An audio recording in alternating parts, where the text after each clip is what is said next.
Hello guys नमस्ते welcome to my channel. आज हामी एउटा आउटडोर कुकिङ भ्लग लिएर आएका छौँ। यो भ्लग आउनुको पछाडिको रहस्य के छ भन्दाखेरि चाहिँ मैले खाना बनाइरहेको थिएँ। खाना बनाउँदै खाना बसालेको 2 मिनटमै ग्यास सकिएर चाहिँ एउटा आपत आइलाग्यो अनि बाहिरै फेर आगोमा बनाउनु पर्छ भन्ने लागेर मैले यो भिडियो लिएर आएको छु। कृपया भिडियो पुरा हेरिदिनु होला, एकदम रमाइलो छ भिडियो। अब हामी बिस्तारै काम सुरु गर्छौँ। अब आगोमा पकाउने भनिसकेपछि माटोले चाहिँ लिप्न पर्यो भाँडालाई। त्यसको लागि चाहिँ मैले माटो मुस्दै छु। पानी राखेर माटो मुस्दै छु। यो माटो मुछिसकेपछि चाहिँ हामी यसलाई भाँडोमा लगाउँछौँ। हामीले मुछेको माटो लिप्नको लागि तयार भइसकेको छ। अब हामी यो कराईमा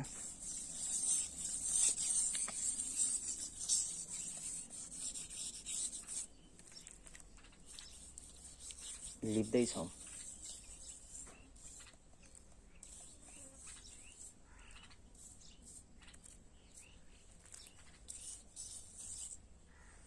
ल हेर्नुहोस् त, यसरी मजाले माटोले लिपेपछि आगोको कालो यही माटोमा लाग्छ र हामीलाई यो भाँडा माझ्न सहज हुन्छ। यसरी नै म अरू भाँडाहरू पनि लिप्नेछु। हामीले यसरी भाँडोलाई लिपेर सकिसकेका छौँ। अब हामी एकदम महत्त्वपूर्ण काम, अलिकति अप्ठ्यारो काम, आगो सल्काउने काममा आइपुगेका छौँ।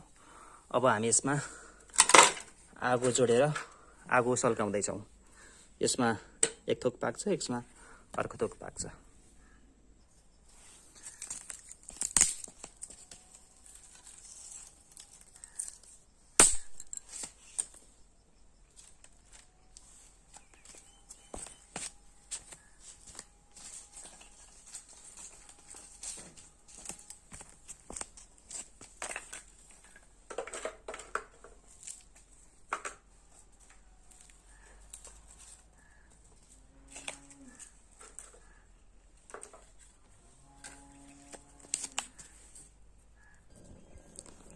र आगो सल्किएको छ।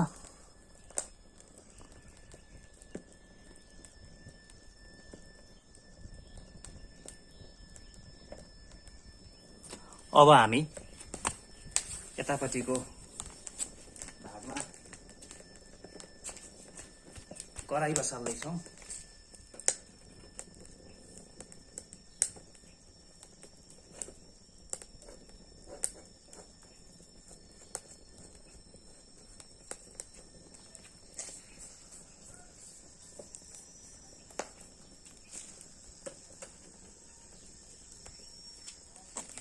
La la la la la la la la la la la.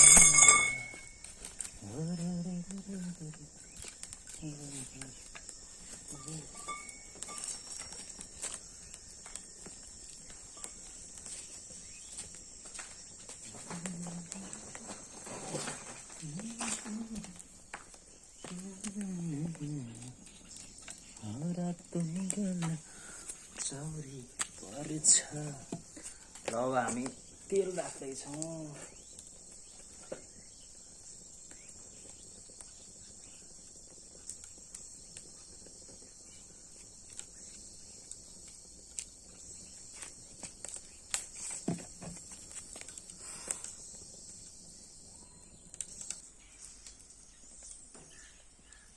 हाम्रो यसमा चाहिँ दाल पाकिरहेछ भने यसमा चाहिँ मैले मासु पकाउन आँटेको छु।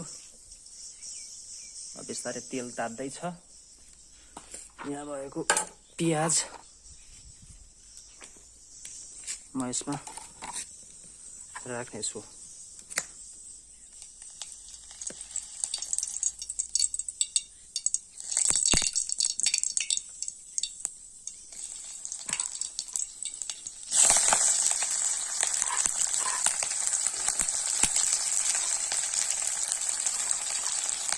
आगो अलिक ठुलै भयो, आगो अलिक सानो बनाऊँ र यसलाई अब चलाउन पर्ने हुन्छ।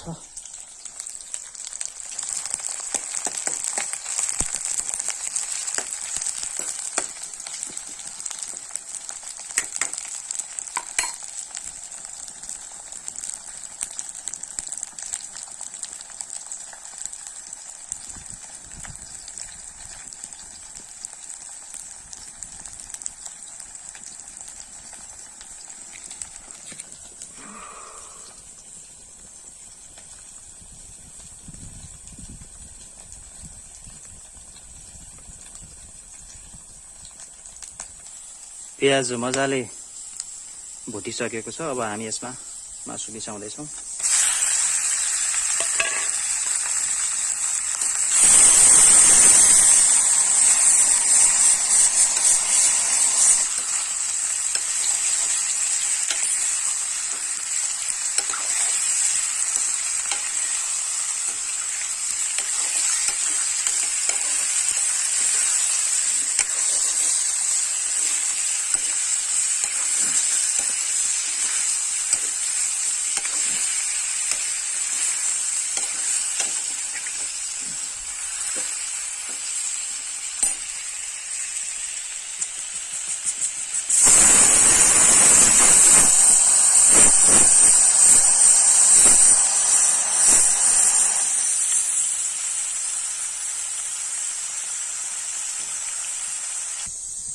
अब हामीले बसाएको दाल करिब करिब पाकिसकेको छ।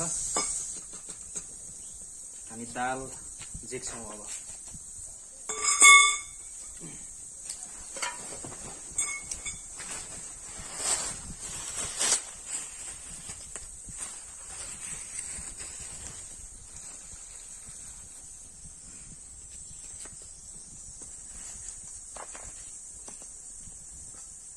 दाल झिकेर अब हामी खाना बसाउँछौँ।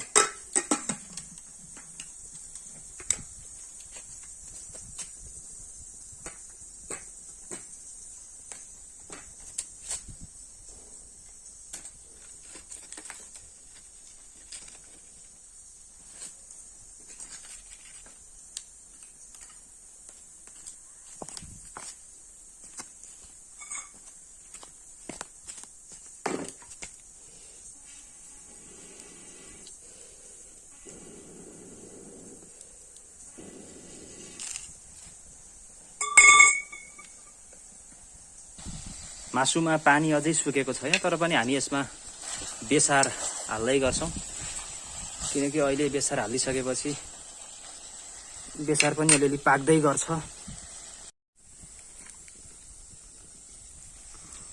थोरै बेसार राखौँ र यसलाई चलाउँ मजाले।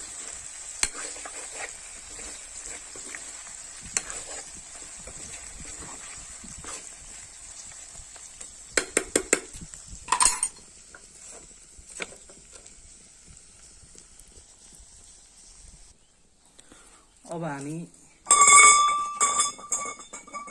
टमाटर काट्दैछौँ।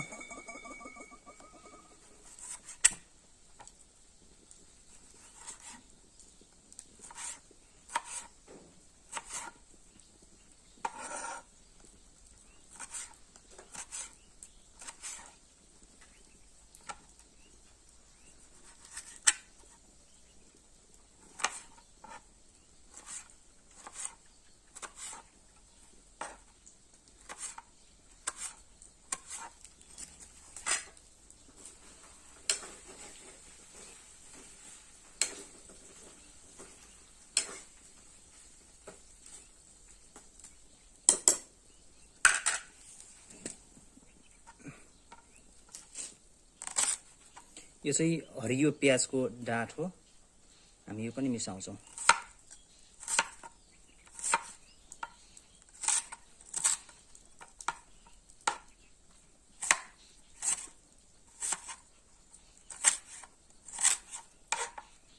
यो लसुन,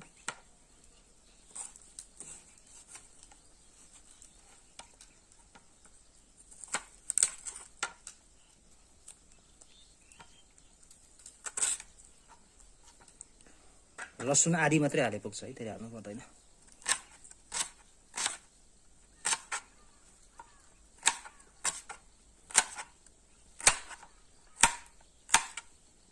हरियो लसुन हो त्यो पनि। अनि हामीले मसलाहरू चाहिँ यसरी पेस्ट बनाएको छौँ। यसमा चाहिँ सबै खालका मसलाहरू यसरी भिजाएर राखेका छौँ। मासु एकदम मजाले भुटिएको छ। अब हामी यसमा टमाटर, यो प्याजको डाँठहरू सबै कुरा यसमा राख्दैछौँ।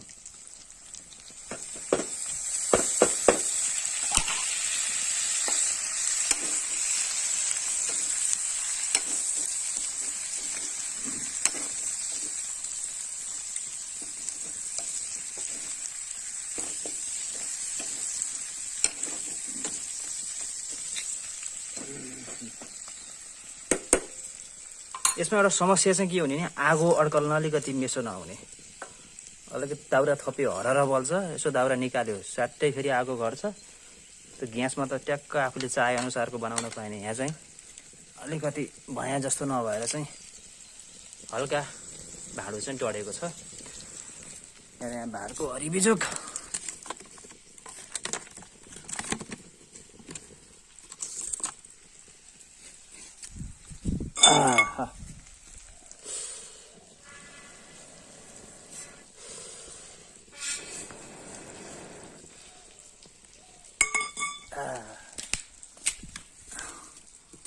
Solo cooking outdoor solo cooking भएको छ आज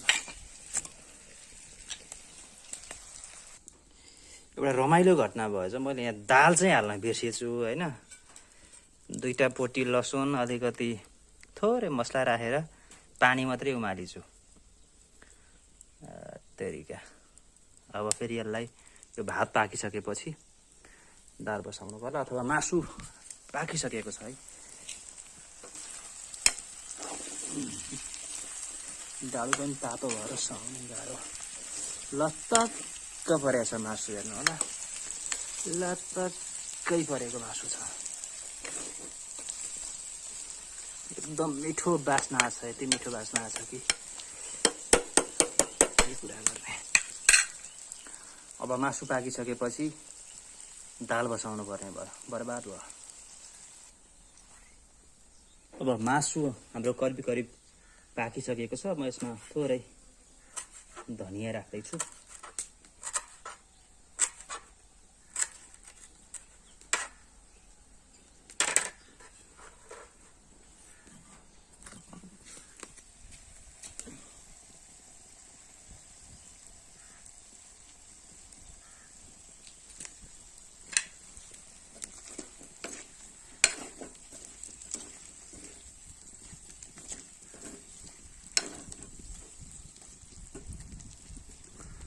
मासु यति मिठो बास्ना आएको छ कि आगोमा पकाएको मासु र यहाँ भातको अवस्था के छ हामी बुझ्दैछौँ छैन च्यासो केही छैन भात करिब करिब पाकिसकेको जस्तो लाग्यो त्यसपछि हामी यहाँ दाल बसाउँदैछौँ हामीले दालको कुकरमा चाहिँ पानी मात्र बसाएछौँ त्यही भएर अहिले फेरि दाल बसाउँदैछौँ मासु अब करिब करिब पाक्यो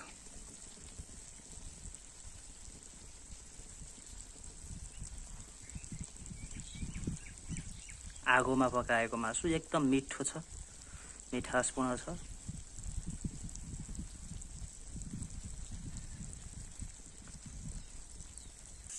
हाम्रो करिब करिब सबै चिजहरू पाकिसकेको छ अब दालको अवस्था हामी बुझ्दैछौँ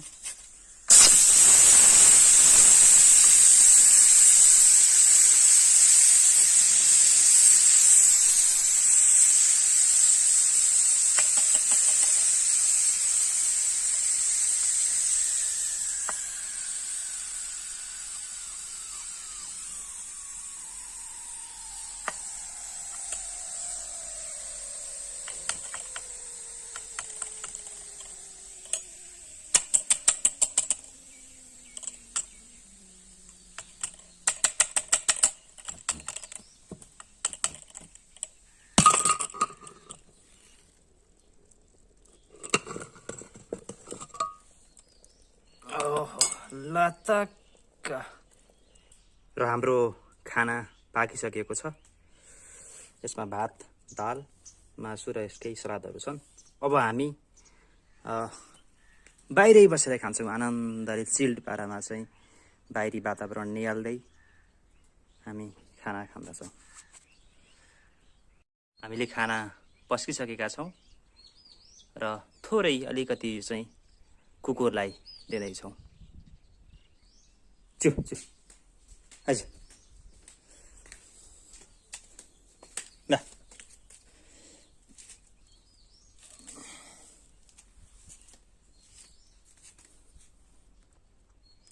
ल खा अब हामी खाना खाँदैछौँ है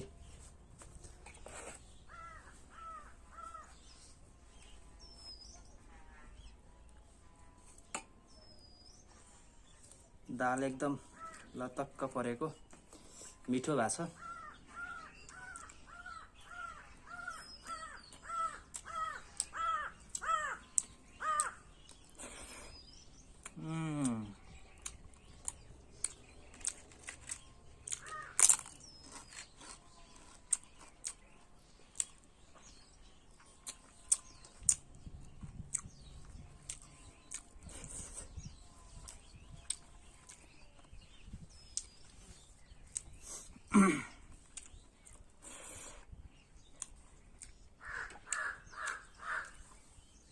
आजको लागि भिडियो यति नै। अब हामी भिडियो बन्द गर्दैछौँ।